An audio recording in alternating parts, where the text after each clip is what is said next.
Good morning. I know it's tough. It's morning and it's after the party day. Yeah. My name is Pedro Teixeira. I work in the kernel team, in the Windows team, the kernel team. And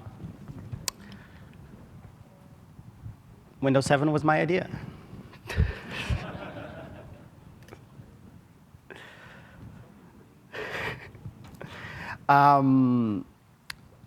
Just a few notes on logistics before we start. I'm going to be, after this session, I'm going to be outside so we can have as many questions as you like. But I know it's risky, but I usually like to take questions as we go. So feel free to interrupt at any time with some question about what we're talking about or not.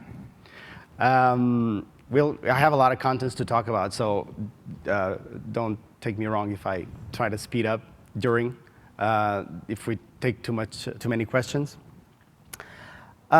Today's session is about application development in scale-up systems. I know we could talk a lot about kernel development and driver development if you do want to talk about those subjects. Again, I'll be outside after this talk. We're going to talk about application development today. We're going to talk about what we did in the kernel, in the system, in the operating system generally, to enable more than 64 CPUs. We're going to talk a lot about NUMA in the process. Not that NUMA is a new thing. We supported NUMA specifically since Windows 2003 Server, but we've been enhancing support for it since. And there are actually new things, apart from the things we do under covers to make programs perform the best possible way on NUMA systems. We actually expose new APIs, and we're going to talk primarily on APIs today. The second half of the talk is going to be about user mode scheduling, which is also a new feature present in Windows 7/2008 R2. And I had a few advertisers for this feature in the previous talks of Visual Studio concurrent programming runtime. First of all, I want to tell you that, especially I mentioned NUMA. 64 CPUs is probably going to be only on data centers for a while. I mean, what, 5 years before it comes to the desktop? Maybe. I don't know. I don't like to do futurism stuff. But NUMA is everywhere. If you today buy like a big gamer top-of-the-end desktop, you're going to have NUMA in it. So a lot of what I'm going to talk today also applies to desktops, especially when I'm talking about NUMA. Today, I actually wanted to have a small box, like one of those, well, small as in compared to data center, the small machine that had smallest possible machine with NUMA, so I could pass the message that NUMA is everywhere. But unfortunately, I had a logistic problem with that machine. And HP, which I really thank you, and I thank you all, thank all people in Hewlett-Packard that are working currently at Microsoft every day. They said, oh, we cannot repair the small machine, but we can lend you a new one, a different one. It's yours for 2 weeks, but you have to return it once you're done with the presentation. And the reason why they want it back,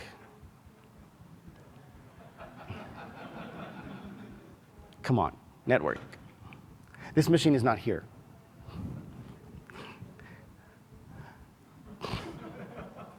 I wanted to do it dramatically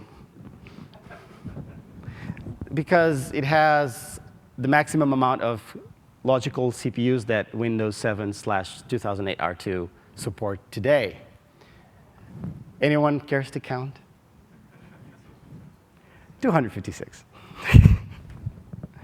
Yeah, that's the machine I'm going to do a demo, so I went from the smallest possible to, well, bad. So thank you, HP, once more for lending me their toy.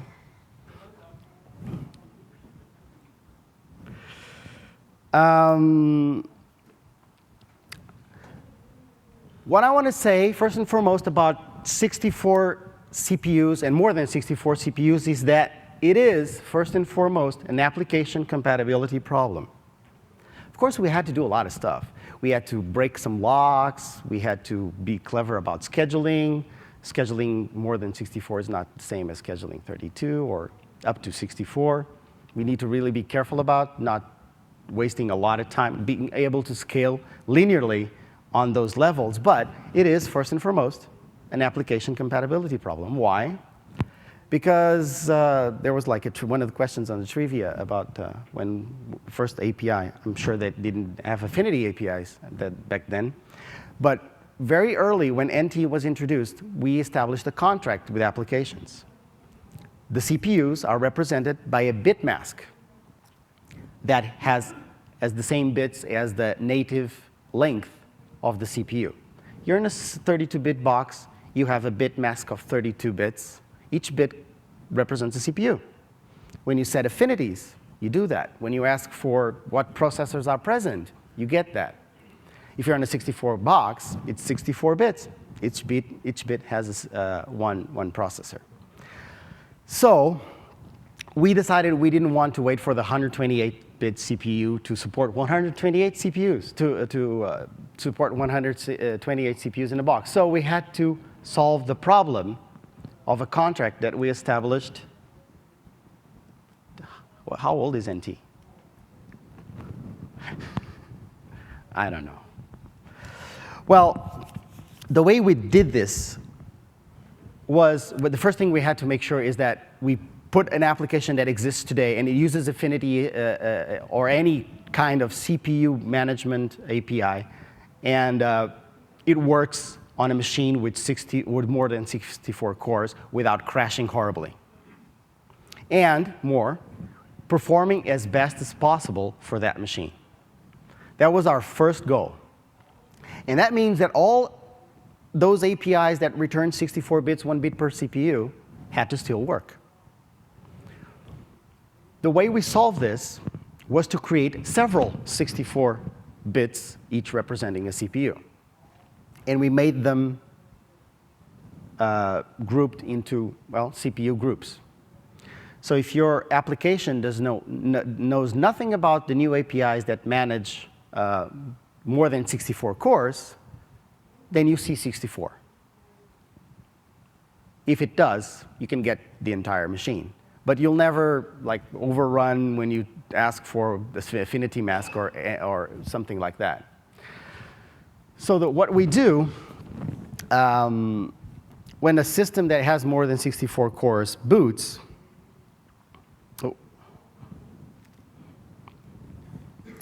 is that we create these CPU groups. And we put as many cores as possible into each group, so that applications that don't know nothing about more than 64 at least get a visibility of 64. And currently, since we cap at 256 cores, the maximum CPU groups is inherently 4 groups. And we start to distribute these cores in groups by these rules. First, we take all hyperthreads in a core and put them in the same group. Then we go up a level, and we put all cores in one socket, and we go up a level. And we put all closer sockets in the same group, up a level.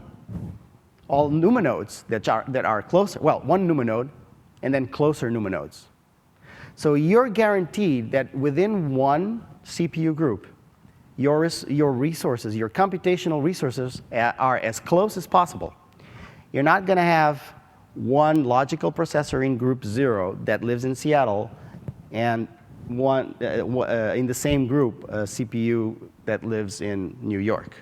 They're going to be either the same hyperthread or at most in the same NUMA node. Now, when we boot, besides the fact that we take the information that the hardware gives us, the ACPI and BIOS information, we actually perform some tests to determine the distances between nodes. So even though a hardware vendor may say, oh, we have 4 NUMA nodes and they're all close by the same amount, we actually test that to make sure that these distances are actually accurate.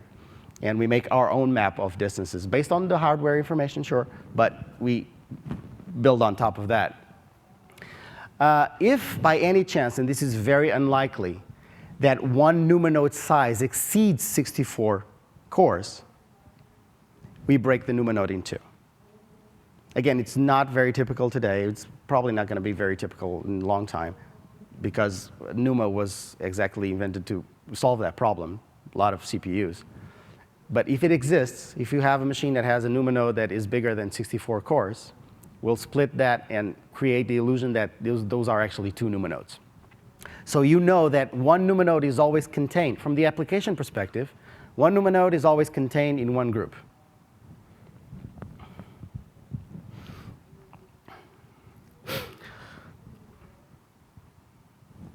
So here's the picture that we get on a machine like this. We have the hyperthreads here. I don't know which CPU has 4 hyperthreads in one core, but well, we have 4, potentially, hypothetically, 4 hyperthreads in one core, then all the cores in one socket. These go into a NUMA node, and then we group NUMA nodes until we fill 64. And that's it. By the way, more than 64 processor support is only on 64-bit platforms. We have not made groups available on x86 platforms today. And with this, I am going to show you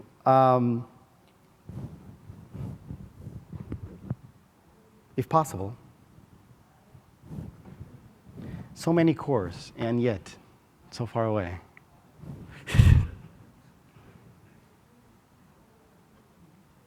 Stop using the network.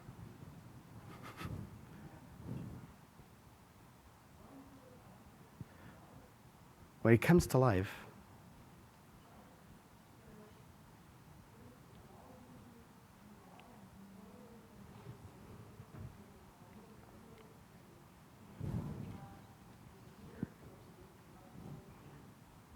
come on. I'm sorry. Hello.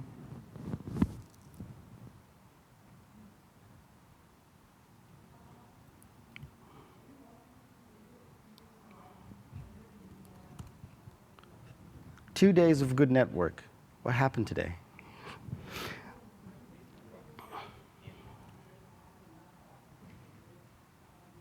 All right, I'm gonna move ahead. When I get back the network, I'll show what I was going to show previously. So from the CPU standpoint, we've seen how CPUs are packed inside of groups. What about processes and threads? What does it mean to them? Well, first of all, and this is the biggest rule, is that one thread lives only in one CPU group, which means that when you set an affinity of a thread, you can set it to as much as 64 cores for each thread. You cannot say this one thread can run in 128 cores. That is not allowed. You can say this thread can run in all cores inside of this CPU group. But you can have one process with 2 threads, each on different groups. Every time, by default, and you can change this by API call to create process, or by saying that you inherit from the parent. Every time a process starts, it's going to pick a group in a round-robin way. And it's going to assign a process to that group. By default, again, all threads created on that process, the first thread created on that process is going to have the same group as the process. And all threads created by that thread are going to have the same group as the parent thread. What this means is that all threads in a process that knows nothing about more than 64 processors are going to be contained in one group. It would be very bad if you asked, well, with the old API, if you asked, what CPU am I running? And I would tell you 2. And then another thread would ask, what CPU am I running? And I would tell it 2. But they would be in different groups.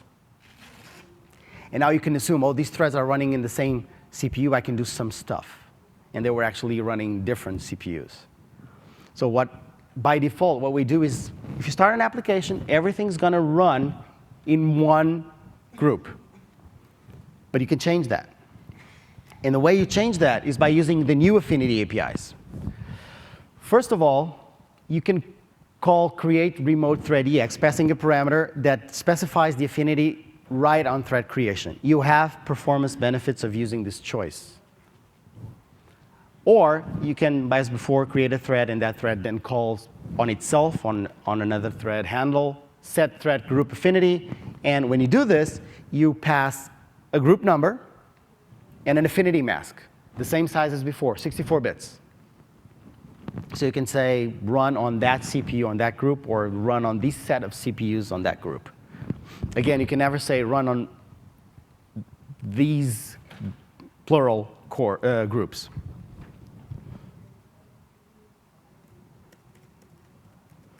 Still trying to connect to the machine.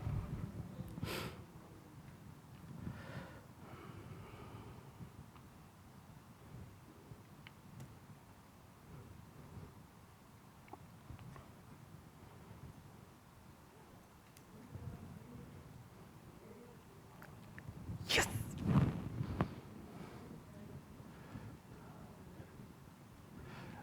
All right. So I took one of the examples in MSDN.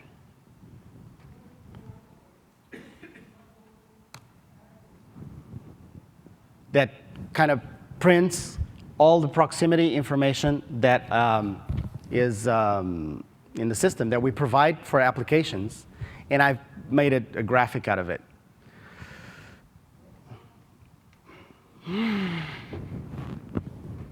All right. So here we go. We have group 0, and I've tried to maximize the window, so I'll eventually be able to scroll it. On this machine, we have group 0, and within group 0, we have numanode 0. Another information that I get from the system topology is that these disks, these 3 physical disks, SCSI disks, are connected to a SCSI card, which is in group 0. This is going to be important. And then, as you can see, yes, thank you. On each numanode, we have several packages, which means a socket. And each package for this machine has 2 cores. And on this architecture, which is, by the way, a latest and greatest titanium machine, we have instruction cache and data cache, level 1, 2, and 3 by socket. And then each of the by core, and each of these cores has 2 hyperthreads.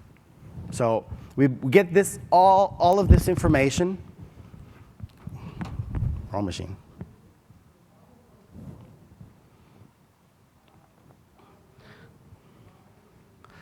By obtaining an array of proximity information. So every time you get an array of proximity information, you'll get relationship between cores, relationship between packages, relationship between numanodes. Basically, you'll get a struct for all of these. You can create the map yourself. You can filter. If you're only interested in groups, you can filter and only get an array of group information or numanodes or whatever not. I am not filtering, so I'm getting all the information, and I basically paint it on the screen. There is a great, I'm going to show the URL later. This code is actually available on MSDN, but in the form of text, so it prints out to the screen. I'm going to try to publish this to Codeplex, but I still don't know how, sorry. Thank you. All right, so what? No. What did I do? Why did I do it?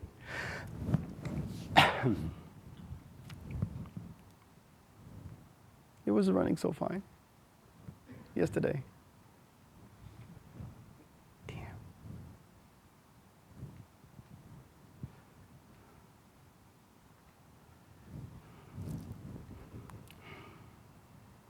Sorry for this interruption.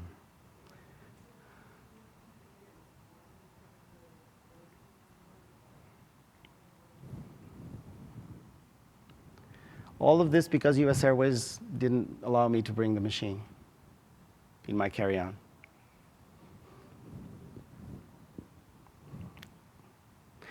Right, I'm going to proceed a little bit. We're going to come back to this single group when I get an IP or something like that.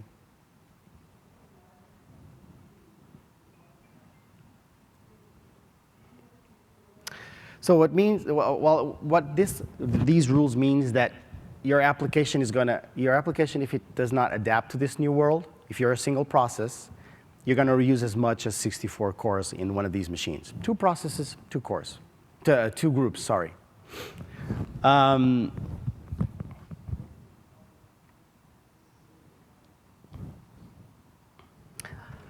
Another thing that we saw on that screen that I just showed you is that we provide a lot of system topology information. First thing we added, we already provided a lot of topology information before. These APIs are not new. What we extended is now we export the groups because they're a new construct. And another thing that is very important, and remember what I said in the beginning, NUMA nodes are everywhere. We are exposing device locality for NUMA nodes. Remember what I just showed you in group 0, those physical devices? You want to, if you want to reach optimal performance, you will want to handle those devices, access those devices from the correct NUMA node. And if I have a machine, I can actually demo. I don't.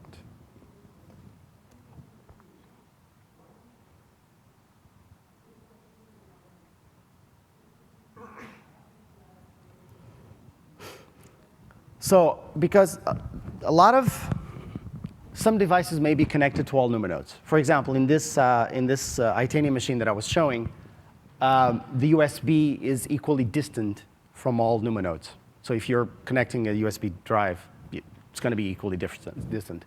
But we saw that SCSI controller was actually present only on NUMA node 0, which means that all other nodes can still access the SCSI controller. They just have to do it through the interconnect bus between NUMA nodes. Now, the demo I was going to show you, there's a thing about me being here, isn't it?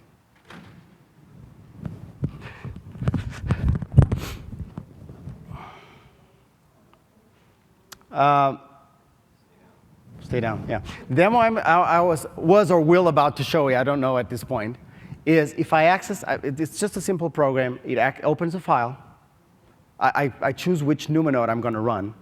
It opens a file, writes to that file 32 megs, and times it. And the input parameter is the NUMA node I'm going to run in. When I run this test over and over, there is usually, and this is a very top-of-the-end machine with good interconnect buses, I usually get 25% slower from the wrong NUMA node. Now, let's say you're writing a game. I'm not even saying a server app. I know if you're in this room, probably you're writing a server app. But just to give you a focus. If you're writing a game and you're accessing whatever device from the wrong node, you're getting a 25% hit. Isn't that important? Isn't that worth knowing? So this topology API is very simple to use, this new device topology. You open a file, you open a socket. You get a handle for that socket or for that file. You call this new API, I'm going to tell you which one it is, and it immediately returns which NUMA node that card where that handle is in terms of NUMA nodes. Of course, sometimes, let's say you have a dynamic volume across 2 SCSI disks, across 2 SCSI cards, across 2 NUMA nodes. Why would you want to do that? It's a different question. But in that case, if you ask for information on the file handle that you just opened, you're not going to get it. But assuming that your disks your partitions are properly created, then you'll get information. You open the file, and to access this file, please run your threads on NUMA node X. And this machine, we know that NUMA node ideal. Minimize. Yes. Come on.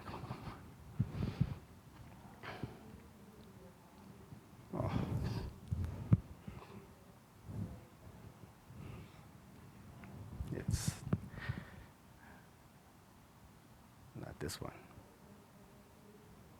Which was the one I just clicked?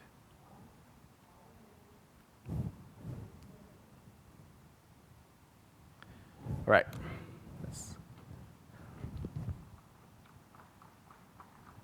Zero, can you see it? So it's printing out 38 times the gazillion cycles to create that file. Now I'm going to make it run on NUMA node 1.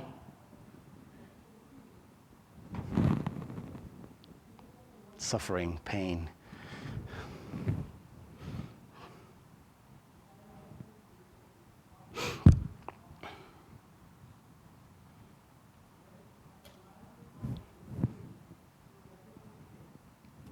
I'll have to move on.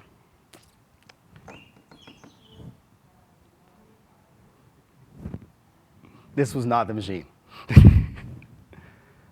I lost it again. Anyway, it would print out 48 or 47, usually varies around that number. Another demo that I was going to show you is I have a process, simple process. You start it, it creates 256 threads, they spin. They just spin. You open that beautiful task manager I had the opportunity to show you, and you see that only a fourth of the CPUs are actually being used because this machine did nothing. This application did nothing. Then I would print, then I would press a key, and when I press the key, I would basically run in a for loop and affinitize each thread with a different CPU group. So thread 0 would go to any CPU of CPU group 0, and so on and so forth. And all of a sudden, when I press that, all CPUs are used. Basically telling you, well, legacy applications work. There's nothing wrong with them. They'll just, legacy as in, well, legacy applications will work. There's nothing wrong with them. But at maximum, they'll use one CPU group. If you just call Affinity to tell us, hey, I know about this. I'm not going to trip over just by running in more than one in one group. Then you are able to use the entire machine. That was the other demo. Does Server 2008, if you have a NIC or a high bandwidth interconnect that is affinitized with one of the nodes, does the OS make you use that same thing? Or where it's Yes. driver? You just have to call that function on the socket handle or whatever high-level construct, network construct you did. Actually, SQL does a very interesting thing. They recently written a paper. I don't know if they've implemented this yet, but it's really cool. You have two cards in two NUMA nodes. Both cards with the same IP. And they basically load balance NUMA nodes inside of the machine. So they have the same IP. They're connected to a hub. Every time a socket comes in, based on the source port, they're going to load balance. Odd numbers go to the left NUMA node, right numbers go to the right NUMA node. So they now achieved load balancing of NUMA nodes inside of a box by putting two SCSI cards in two NUMA nodes with the same IP address, basically. And they handle those socket connections from the two NUMA nodes. Basically, enabling them to scale even network connections on a NUMA machine, keeping every processing local, which is really important. All right, new APIs, just a quick view on this one. New APIs, we have API, used to be that get maximum processor was a define, doesn't make sense anymore. It's actually a function, you can call it and it'll give you the maximum number of CPUs per group. And it's gonna be 64 today. And the maximum processor group count, the maximum processor group you can have, it's gonna be, well, maximum of 4 today, of course. And get thread affinity, these are the ones that include the group on top of what they had before, which was the mask. Set thread affinity, same. Get NUMA node from handle. This is the one I'm talking about. This is the one that's going to give you a NUMA node from a socket, from a file handle, basically these two. These are also, if you look at MSDN, they are also listed as new APIs. I choose to call them revised APIs because there was one already without the EX. And basically, most of them, what they are exactly the same as the one without EX, but now we made the number of NUMA nodes bigger. It used to be a U-char, now it's a U-short, so that we can allow for more than 256 NUMA nodes going forward.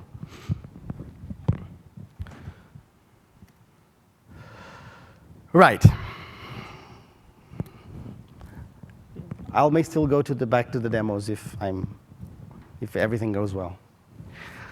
And I'm sorry about that. Anyone has? I'm sorry. Who? I mean, this is a right time to ask. Who was in previously in Dana's talk for?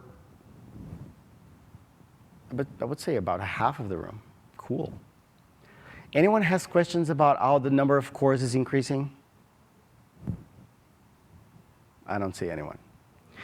So here's how we see the number of cores increasing. Number of cores increasing for us means that concurrency is, the importance of concurrency is increasing. And for us, in the OS team, what concurrency means is three things. Well, mostly two things, and for you, is the other thing. First one is that you need to run things in parallel. Well, but that's the basic thing that we're trying to solve, right? We have a lot of cores, which means that we can run a lot of stuff in parallel. But that's the first need for concurrency. The second one is that applications need to be able to run things in parallel, which means that they probably need to decompose what they were doing before into smaller tasks that are potentially parallelizable. I mean, if your application today already creates a bunch of tasks, of independent tasks that can run in parallel, fine, you're going to be fine.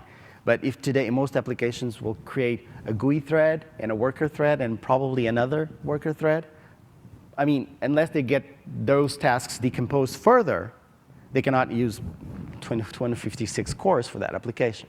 So that's number two. And these are the most important if you're writing an embarrassingly parallel application.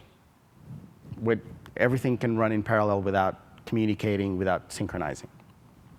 The third thing that I think is really important, well, one thing about this second one. If you're going to decompose your tasks into smaller tasks, they're going to be smaller. This is just what I wanted to point out, which means each one of them is going to potentially run for less time. They're going to be more, but they're going to run for less time. This is going to be important, I promise. And then the third one is, what if you're not writing an embarrassingly parallel program? What if you need to synchronize between work items? At a certain point, a work item needs to wait on something that another item produces. It could be data. It could be just a matter of ordering. What if they have interdependencies between them? And that's number three, which is, I believe, I usually call it coordination.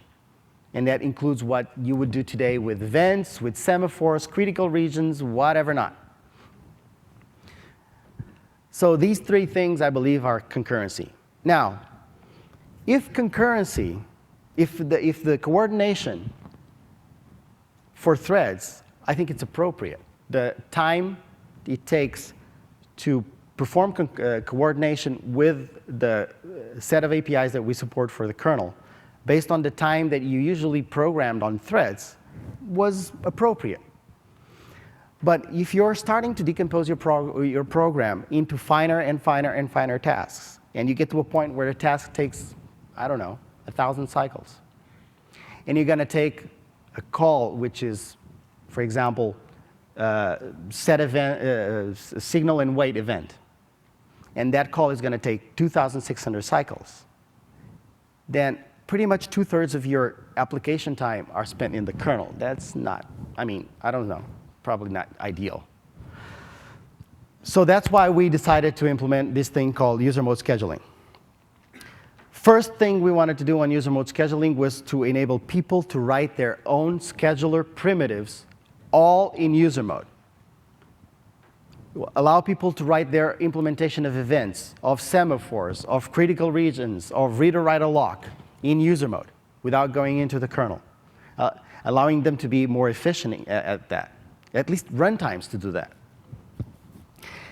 And we wanted to make sure that if one task happens to use a kernel synchronization primitive, like a Windows event or a Windows semaphore, these things are integrated together. The user schedule still gets a chance to decide about that thread's scheduling, no matter what it used, a kernel synchronization primitive or a user synchronization primitive. This was our #1 goal. We wanted to maximize this time in user mode. Okay, this was the #2. #1 was to maximize time in user mode. We wanted to achieve 100% Win32 API compatibility. This was another thing. I mean, I know that a lot of times UMS gets compared to fibers. I don't think they're comparable at all. Fibers allow you to switch between contexts, not between threads. You can switch a bunch of registers and an instruction pointer and a stack, but that doesn't make a thread. Thread is so much more than that, especially in Windows, where you have identity, when you have security, and you have synchronization built on the thread. You're just switching contexts. You're not switching whoever you impersonated, or the directory or the locale you're on. And the kernel knows nothing about that. So if a fiber blocks, for example, the kernel still sees that as one thread. All those fibers are just one thread. It's going to block the entire thread. You basically lost that core. So these are the reasons why I don't think they're comparable. So how do we allow for threads to be switched in user mode? So we're basically giving you the power to write your scheduler, so 100% in user mode. How do we enable this? How do we allow threads to be switched in user mode and still work when they go to the kernel? Well, we basically approached the problem very delicately with an axe. So here's threads, traditional. They're just a chunk. In the kernel, they have a stack. In the user, they have a stack. They have a set of registers that goes up and down as they're executing. There is a chunk of internal information in the kernel that describes the thread, like security attributes and affinity. There's another chunk of information in the user that describes other stuff that you use, like thread local storage, user stack boundaries. And every time we switch these threads, they switch atomically. They go into the kernel because you called, I don't know, wait for single object. And the pointer that points to the user part and the kernel part switch at the same time. And so do the registers from one thread and the other. So these are, and here comes the axe. Did it come? Yeah.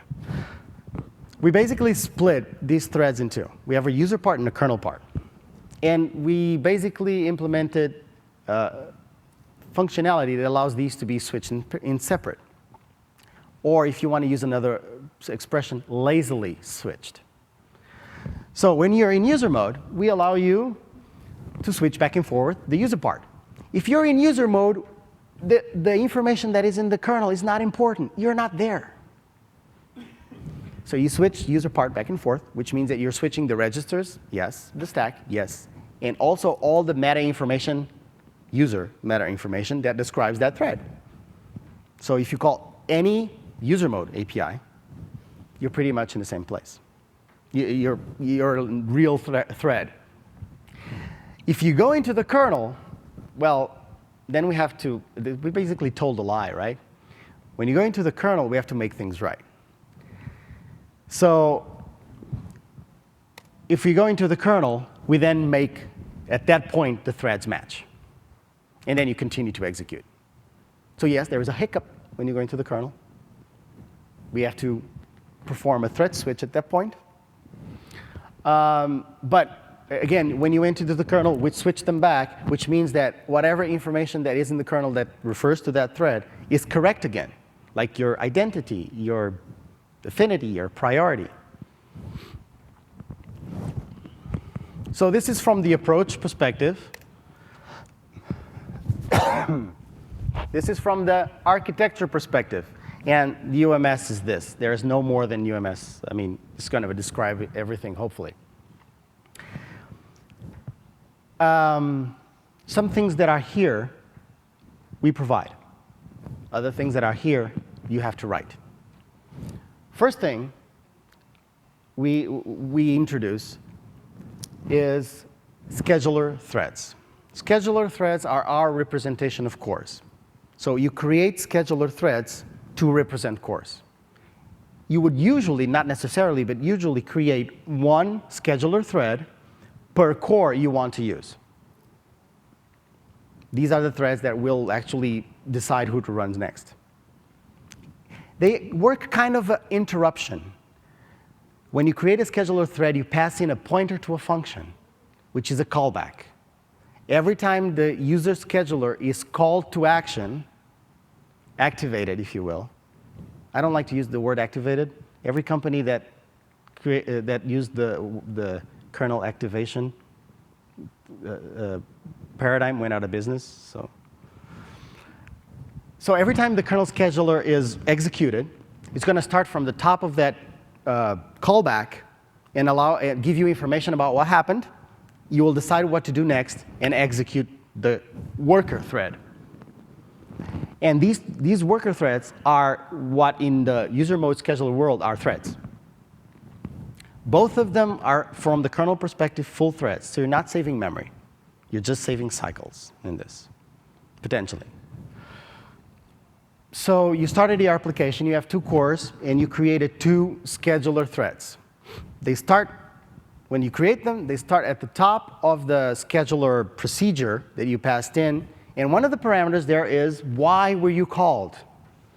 And the first time they're going to be called is, congratulations, you're born. You were created. When you create worker threads, since worker threads can only run when you decide, they don't actually run. They're going to be pushed by the kernel into this mailbox that we provide from the kernel to the user, the UMS completion list.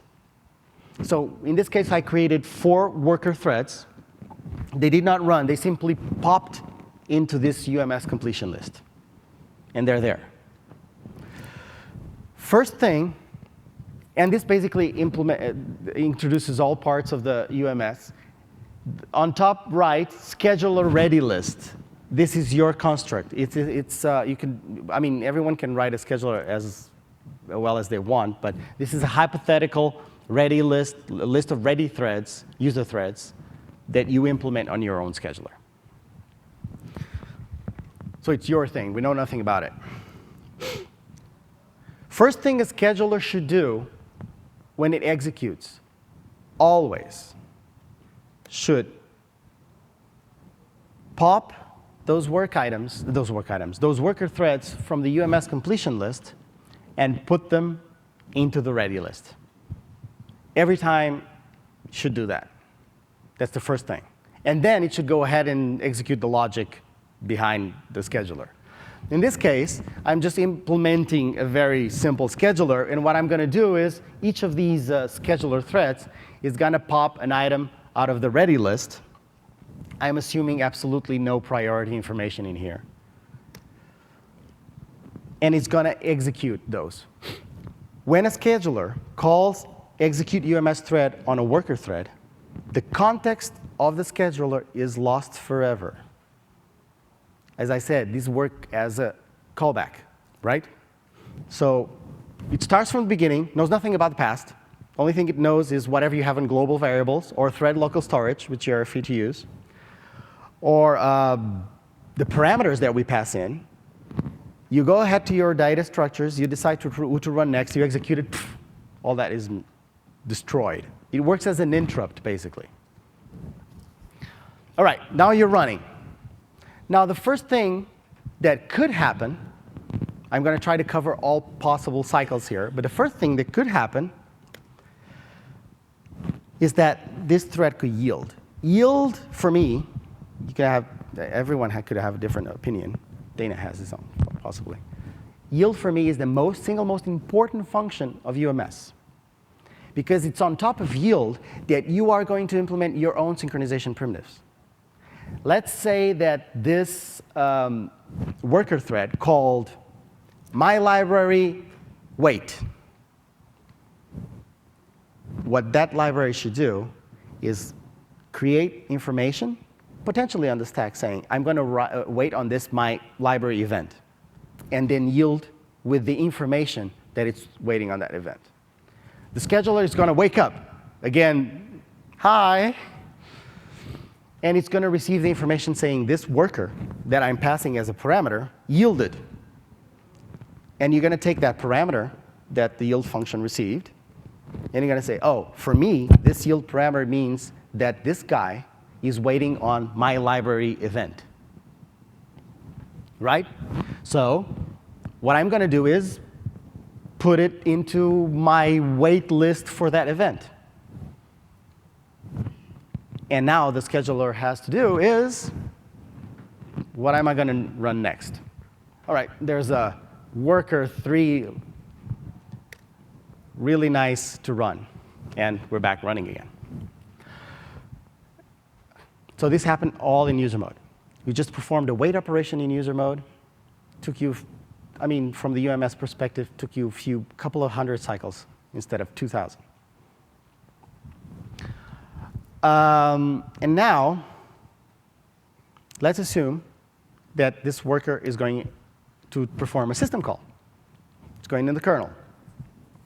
At this point, we switched the kernel thread to match the worker 3. So it's running in the kernel with the correct kernel thread. If it does not block, in other words, if it does not use one of the kernel synchronization primitives, it just returns to user mode, continues to execute, nothing knows about it. It's like it didn't happen, that kernel call. Now let's assume it blocks, because it's far the most the interesting case. So what happened here? The thread blocked. It goes into our own internal kernel list, says that this thread is waiting on something. Could be an event, could be even the page fault, hard fault. So it's waiting on some event that belongs to the disk.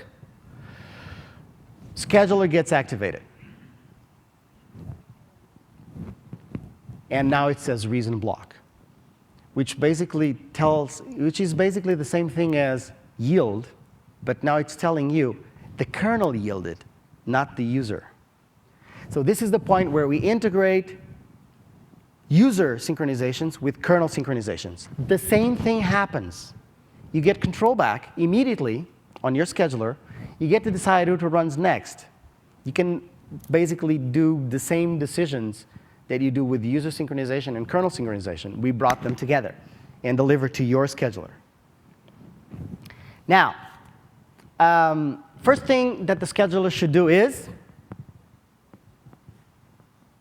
always the scheduler should look at, nice.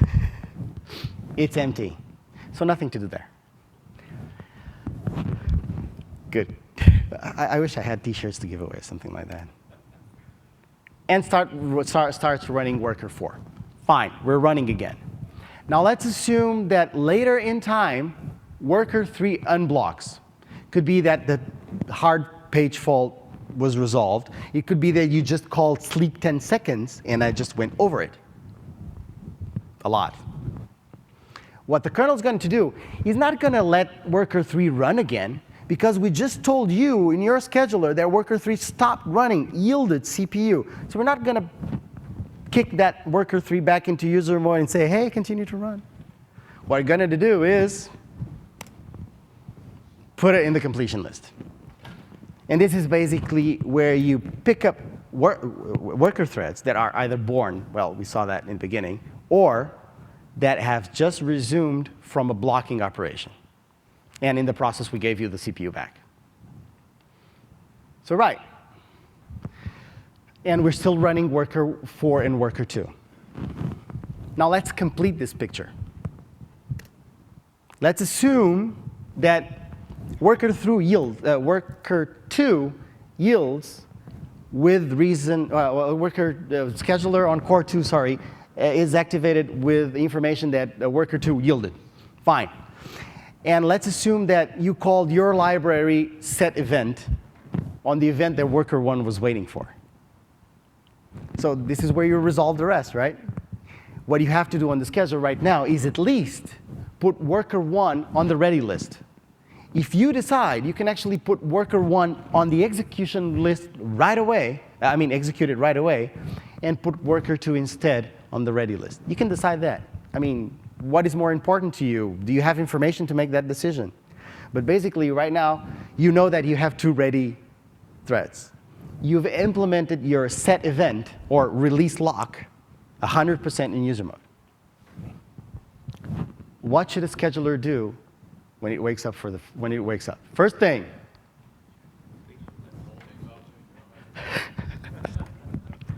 All right. So first thing we should do. All right. We know that worker 3 is ready to run again. You just completed the sleep, whatever. And now I'm going to speculate that you're going to decide that worker 1 should run right away because it was waiting on something that worker 2 just completed. And worker 2 is going into the ready list. You could decide either way. And we're done. We're back on the first picture, basically. You're running 2 worker threads. So what did we see? Integration between kernel and user synchronization primitives. The tools that you need to create your own worker synchronization primitives in user mode. We didn't build it for you. Visual Studio, the Concert, built it for you. And that's it. Any questions on this process? It basically covers everything. Let's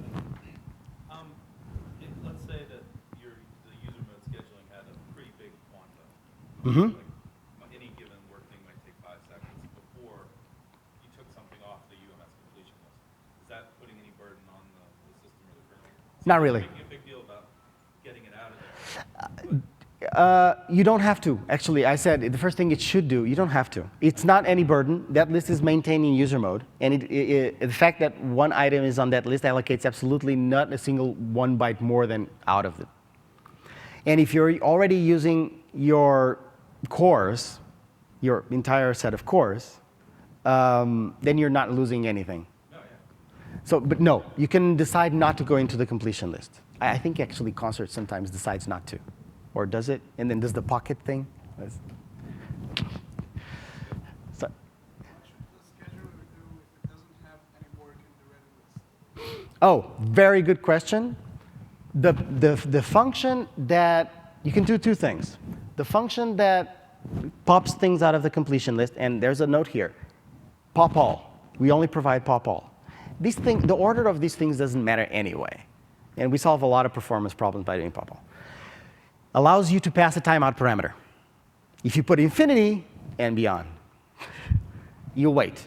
Another thing that we provide is that if you don't want to ever use that function in a blocking way, we give you another API that gives you an event. Let's suppose you want to wait multiple. So you call that API, you get the event that matches the completion list, you wait on it multiple, and when it triggers, it means that something was pushed in the completion list. Now, another thread could steal it. Doesn't mean you're going to pop anything, but you're going to have that event. Important thing that I forgot before I go into your question. You can have as many completion lists as you like. I totally forgot to say this. You can have one and associate all your schedulers to that one completion list. Or you can have one completion list per scheduler, or anything in between. You can have one completion list per NUMA node. So when you create a scheduler thread, you decide which completion list will items that got scheduled by that thread will pop up into. Basically it. So you never return from this function? You never. Oh, when you return from that function. Oh, I told you a lie. These threads. This is a very good point. This is like the best thing. These threads are actually not created. They're converted. You create a new thread, and then you convert. You call this function that is called enter UMS scheduling mode. If you return from a scheduler function, you stop being a scheduler. You're back in a normal thread. You return to the point you were. So, but basically, while you're working normally, you never return. You're in there forever. Another thing, if you're inside of a try except finally, and you call execute your MS thread, finally does not run. Everything poof. How does the UMS learn about the passage of time, say, on implements of kind of quantum system? Is that another kind of application? Not really. You have to do it yourself, at least for now. I mean, you can use timers, you can use the tick count, the CPU tick count. But I mean, the tools are there. We haven't implemented nothing yet. Just one thing, this is view 1. We wanted to provide the less API possible that could be useful, but that wouldn't compromise our future here. Hopefully, we'll get a lot of feedback from you guys. We did already from Visual Studio, but we wanted a lot of feedback from you guys if you ever plan on writing a scheduler, and I'll try to dissuade you from that in a minute. So when the blocked worker thread pops up at the UMS completion list, if the work that worker was doing is more important than the things currently running in the cores, is there a way for the scheduler to preempt things running in the cores? We don't support preemption at the moment. So if a worker thread is running in the core and it's not page faulting, it's not waiting, it's going to run. Just run. Of course, I told you something that you should not rely on. Well, you can rely on, but you should not use it pervasively. If I told you that when a thread blocks, it goes into the completion lit and stops running, you just have to make the thread block. Suspend thread? It is very heavy. Don't use this pervasively. I guess you could have another A monitor. So I wouldn't call this preemption. I would call this watchdog. We don't have support for preemption yet, at least. We don't have support for preemption. We do allow you to do watchdog type of things by calling suspend thread. Try not to use this as your preemption method because it's too heavy. Please. I'm going left to right. Is that okay? Like. Application termination, do these threads always exit gracefully? Yes. You can kill them. You can suspend them. You can get context. You can set context. You can resume them. What if you don't do anything and the application terminates? Everything dies. I mean, these threads can actually die without the need of the scheduler if they're terminated. If they're running, so if a thread is running, we actually can kill it. If it is not running, we can actually kill it. Even if it's in a spin loop. So you can actually just hit the cross button on your application and everything goes away. Should do that, but yeah. Control-C works. It took us a lot of time to make Control-C work. Sorry, I'll go back to you. Okay. So how does this interact with the kernel preemption? Let's say you have multiple processes on your machine. One expires for your scheduler thread, and another process gets to run. Now we come back to the process with user mode scheduling. Do we invoke the scheduler callback in, or do we pick up running wherever we left off? Quantum in doesn't count. It's not, for us, it's not a blocking event.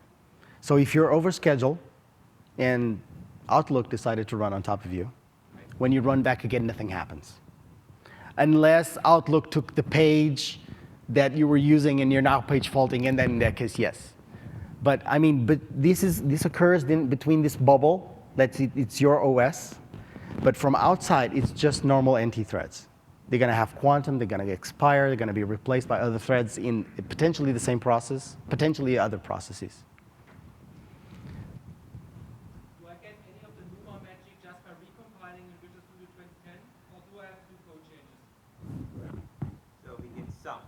So the answer there is that we wanted to support all of your APIs, but we didn't support all of the APIs in the first release. We affinitized to the NUMA node, and that's kind of where we're at. We need to get all the rest of that wonderful information you've given us. And Like hyperthread and handle file handles. Hyperthreaded stuff, and that came in bluntly too late for us to change to support it for, Could you hear? for Win 7. But So, still, it's always the point of view, the recompiled in 2010, then my ad gets spread out over all nodes. Well, if you're using concert, not just threads, right? So there's two different issues here. If you're using threads, Nothing happens. it's just like it was. Yes. If you're using concert to do that, which is actually fairly easy, you just create a schedule group and you say, just, schedule that function and here's the data, just like create thread. It's going to try to spread things out as evenly as it can. And then you have finer grained control because you can create schedulers, you can create scheduler groups, and we're going to do as best we can to affinitize per numino. And in the future, hopefully, more. Logical processors and whatever not. Right. You've been waiting so long, I'm sorry. So it may be a silly question, but if you've got multiple threads running at the same time, potentially, presumably things like your scheduler readiness needs to be thread safe. Yes. How does that get Oh, implemented on this is when you dissuade. This is the part, yeah, insert dissuasion part here. Oh, okay. Sorry. Execute UMS thread yield, the most important ones. We have all the, this is the entire API set. Just 1 minute. This is the entire API set. Enter UMS scheduling mode is the one that creates the scheduler thread, so to speak, receives the completion list as a parameter. The reason we have create UMS thread context is because we want to have a user mode handle. The kernel mode handle doesn't make all that sense to it. But basically, this is the surface. I would say the 3 most important functions are there. The get completion list event, I got some question on this before. The one that returns the event of the completion list. All right. If you do not have any need to write your own scheduler, don't. It is hard. It's like, I mean, it's no easier than writing a kernel scheduler. It is hard. If all you want to do is do everything that I described so far, use user mode primitives to synchronize between threads, between work items that are very small, use concert. I would expect 3 people to write, types of people write their own scheduler. First, you're writing a runtime that competes with concert. Sorry. Second, your application has much more information about what thread should run next than what the concert surface API can provide. I don't know, hardly, but potentially. 3, you're a hobbyist or a university student, and it's just because. Because your teacher was mean. No locks. This is the first thing that everyone trips in when they're writing a scheduler. No locks can be shared between worker threads and scheduler threads. It's easy. You take a lock in the worker thread. That thread page faults. You get back on the schedule. You try to acquire a lock. You're deadlocked. It is that simple. And it's not only your locks. It's also the system locks. I mean, it's not documented, but everyone knows about it. There's a lock called the loader lock, which is taken every time we load a DLL. Now try to load a DLL on a worker thread, which you can, and page fault in the middle of that, which could happen, and I'll try to load a DLL in the scheduler thread. Try to allocate from heap, from the same heap. So it is complicated, even though you can potentially call every API from a scheduler thread. If you happen to land in the middle of the same API on a worker thread, you can deadlock. So what you can do? Well, you can first of all, you can just not share locks and be happy with it. And every time you want to perform any esoteric function in the scheduler, defer that call to a worker thread. Like have your own janitor thread that you can say, allocate this memory for me. And then it returns back. Like I have a queue of work for that. That's one thing you can do. This is really hard to write events, for example, or user mode events, because first solution, you always yield, like I demonstrated here, you always yield to the scheduler. That's pretty easy. And your ready list locks and everything there lives, to your question now, lives on the scheduler thread. You're not sharing locks. But now you want to be smart about it, and you want to start manipulating your ready lists from within the worker thread. Like your set event actually works in the worker instead of yielding and then executing. And now you have to start using lock-free algorithms or try-acquire locks. Concert actually went that far. My demos, when they show up on MSD, won't. They will always yield and have that. But Concert ships with source, which is pretty cool. So it's kind of hard. Again, I would expect these three people, if there is a fourth, please stand up, to write UMS. I think this is just very compelling, and since this is like the plumbing that powers Concert when it's on 64-bit Win 7, I thought this is pretty cool. Go ahead and play with it for all means. We would incredibly like his V1. When do we get further need to get feedback from you guys? This is the time. That's it.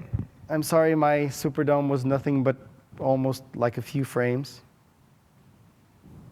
Oh, now you're working.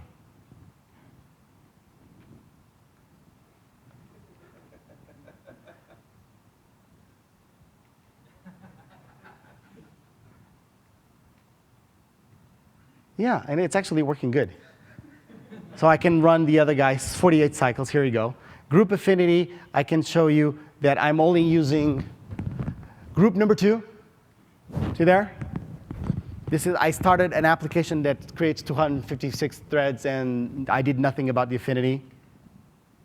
And now I'm going to click, sorry about that. And I'm going to click, and every thread is going to call set affinity and go to a different group. Affinitizing all. What a beautiful sight. I am using, I don't know how many thousands of dollars machine to do absolutely nothing. Thanks a lot, guys.